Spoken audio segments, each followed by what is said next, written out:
Every time I get asked about my thoughts on culinary school, I usually get in trouble. The reason for it is I've got some pretty strong opinions. Now, you're about to hear all those. With that being said, and for those that don't listen all the way through or have that opportunity, there is a lot of good that can come from a culinary program. But please, if you're looking into finding one, do plenty of research, go to the place, talk to the chefs, the instructors, talk to the people coming out of it, and why they got what they got out of it. If you're Dallas, in the Dallas area, there are several programs you can look into. El Centro, which has got a fantastic program. Patrick Stark, who was on our show, is a chef instructor there. And it's put out a lot of quality talent in the Dallas area. Then you've got the Art Institute, which is going to be hit and miss, right? I'm sure each one's going to be a little bit different, but definitely look into that. And then Cullen College here in Dallas has a program that's in McKinney, and I believe it's in the Frisco area as well, that has like a bacon and pastry program. So the community colleges are really going to be a great entry level place to get going, and to make sure that that's something you really want to grow with. There's people I know that have gone through El Centro and in Dallas, loved it, grew with it, and then ended up at the CIA in New York, and then came out super strong because they really found that love. Don't apply to a program or get into something that's going to be crazy expensive and crazy intense if you're not ready for it. It's just not going to be worth it for anybody. And you're just going to have a lot of debt and a lot of regret. So what other questions you got for me? What else do you not know about me that other people should or you think should? Knowing what you know now, like this far into your career, the pros and cons of culinary school. It's a can of worms. Because it sounds like you had a blast, but I mean, Yeah, it so wasn't quite some time ago, and a lot of people, a lot of young cooks are still battling with it because it's kind of like the same thing with college. It's like a lot of people don't want to go to college anymore because it feels like a fucking scam. well, and that's the hard part to it. I think you kind of hit the nail on the head when you say scam. And what I experienced with the California Culinary Academy in San Francisco was very unique. It was a one-off school, and it was fantastic. The entire experience was great. Now there was a lot of people too that failed out, dropped out, that just didn't make the cut. Right, my class started as a little over 20. I think it was like 22 of us that started, and the original group that graduated, we were down to like I think 9. And then how many of those are still cooking today? Or in the industry, so to speak. I mean, I could say there's probably 2, and I would include myself in that. So, and then, but as I was graduating, or as I was finishing up my last class, they came in and they said, "Hey, we're just letting you guys know that we were just purchased by Le Cordon Bleu. We're you're still good where you're at. This is not going to impact you in any way, but we're just letting you know so you hear it from us, not somewhere else down the road." And we're like, okay, because to me at that time, Le Cordon Bleu was a school that was based in Paris. It still is, right? They've got locations. It's like Paris, London, and then somewhere in Canada, right? And that is like the legit. It's like the CIA of Paris kind of thing. And don't fact check that, by the way. I could be dead ass wrong. And and so that's why I was like, okay, well, it turns out all these like cordon bleu programs were scams. Um, and I don't want to say scams. There was potential to get a lot of knowledge, but it was going to cost you a lot of money. And the reason they're all gone now, and a lot of those pop up culinary schools are gone, because they just started popping up, and they were just riding the coattails of like the Food Network. And hey, I want to be a chef. You want to be a chef? Come on, it's okay. Hey, your check cleared. Here's your diploma. Um, I mean, and so and and it sucks because so many people are coming out of these programs with very little knowledge. I mean, not really any hireable knowledge on where they're at, and then but now they've got a lot of debt. And it's like, but they're still making $10 an hour. Mhm. And but they need so I think the government went through and signed something, and it said that they would not fund any student loans where a job when you come out of when your final degree, when you get your degree, if you do not fit the certain criteria, right? If you don't come out of it and you're not making X amount versus what you owe, right? Then we're not funding it. And so that's it went away because they automatically all the cordon bleu, all their funding, not funding, but all the students going there that were going to get federal loans and stuff like that were no longer eligible. So they just went away because they wanted too much money because it was much more of a business model. Like, how many people can we fucking feed through this thing? And I actually interviewed with them one time uh,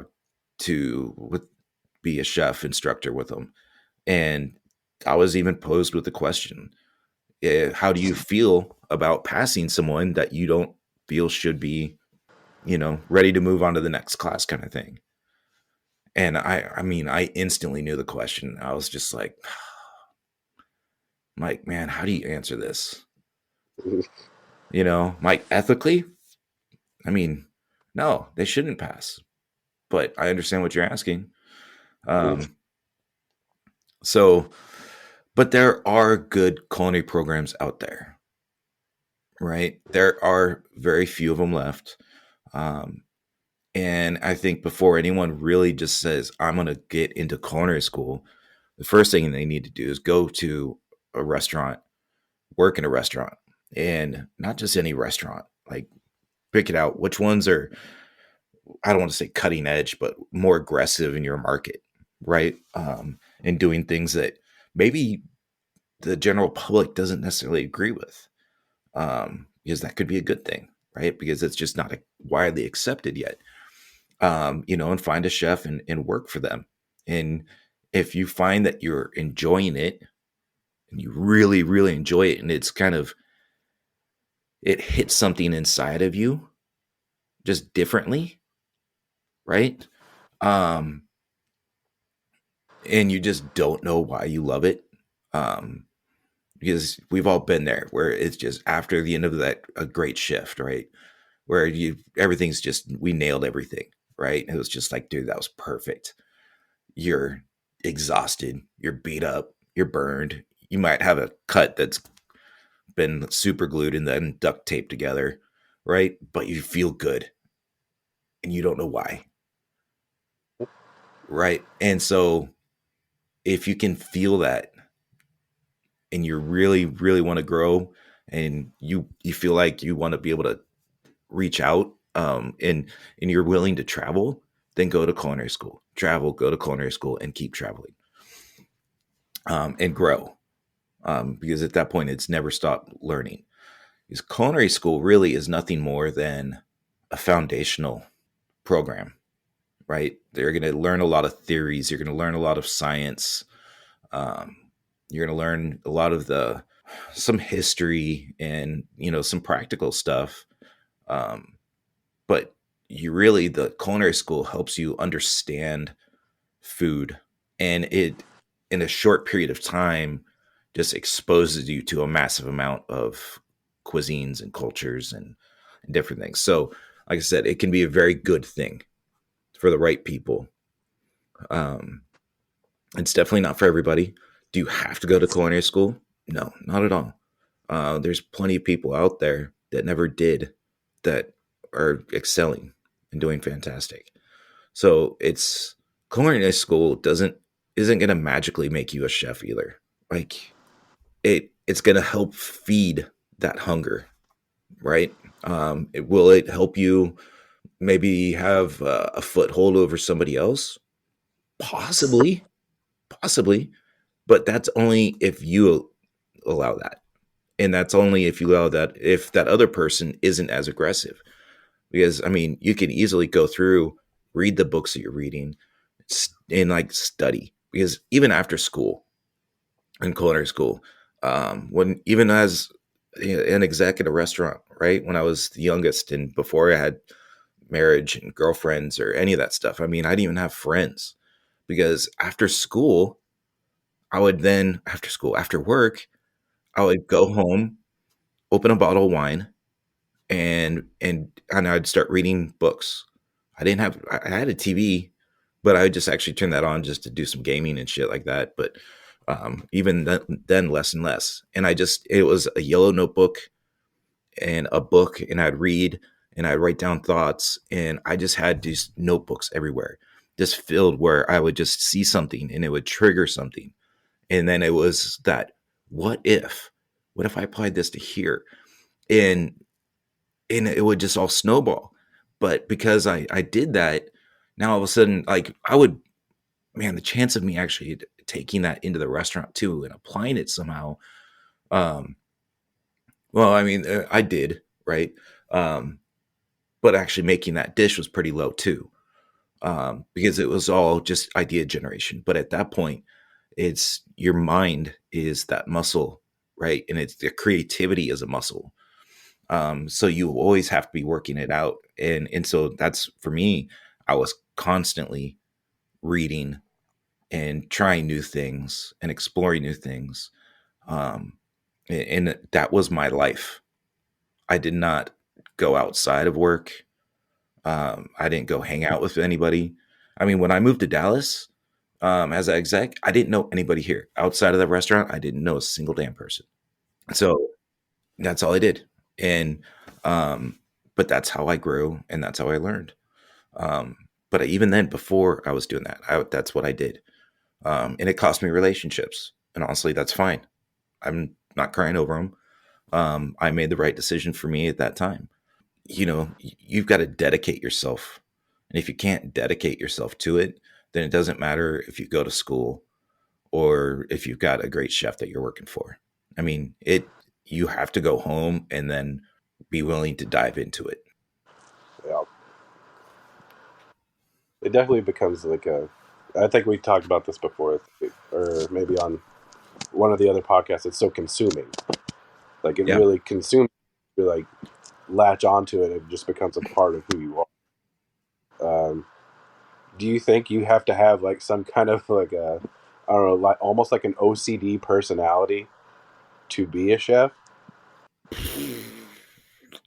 Kind of.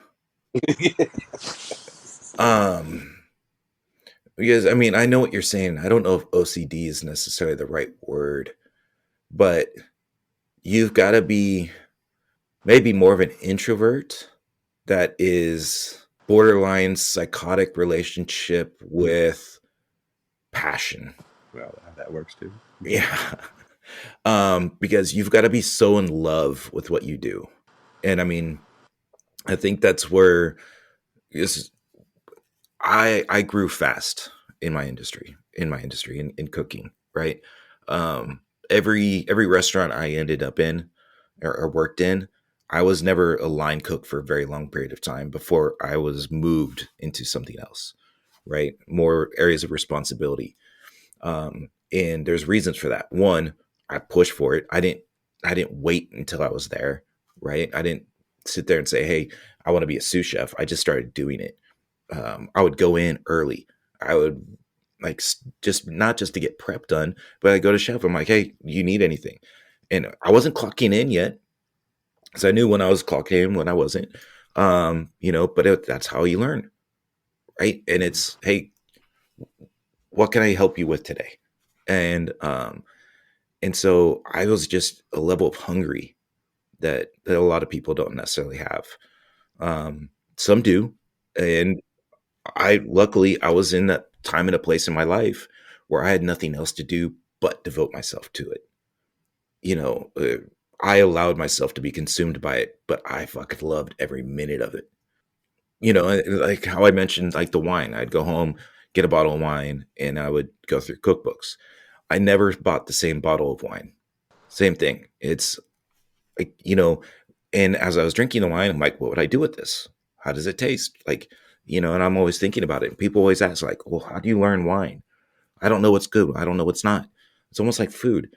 Well, there is no right or wrong. What's good is what you like, and what's bad is what you don't like. But being able to learn and create taste memory, right, I think is hugely important. Developing taste memory means you've gone through and you've tasted food at its core, completely unadulterated state, so to speak. And you've actually thought about what this tastes like. Right. And just kind of, and then plugged it in. And then, so that is what also allows you to, as you're pairing something, or you're like looking at something like something's missing, and you're like, hey, you know what? Instead of just doing the straight potato puree, let's do that with the parsnips. That'll give it a little bit more of that sweeter earthiness, right? Or just stuff like that, right? But you need to have some of that taste memory to be able to make that decision and that call. And it's not magic. That's why people think chefs, everything we do is magic. It's like, how'd you do that? And it's like, well, I've tasted everything. Well, maybe not everything, right? There's a lot out there I haven't, but there's a lot out there that I looked at and I said, no, I'm not going to try that. I mean, there's plenty of food out there. I'm like, one time, I'm going to give you one shot. But I have to, right? But I also learned there's a lot of things I just didn't like because of texture. So, but I also learned, like, okay, there's people don't like things because of, is it taste? Is it texture? And 99% of the time, it's a texture thing that people don't like. So it's like, okay, how can you create flavors, but in different textures that allow people to get past the stigma of whatever this happened to be? Thank you for listening to this episode of Inside the Pressure Cooker. I'm your host, Chad Kelly, with Josh Morris. Don't forget to rate and review us. If you're on Apple Podcasts, leave us a 5-star review and a quick note. If you're on all the other platforms, I don't really remember. There's quite a few out there. That if you've got the option, please leave us a 5-star review or just follow us. All right, all of that helps.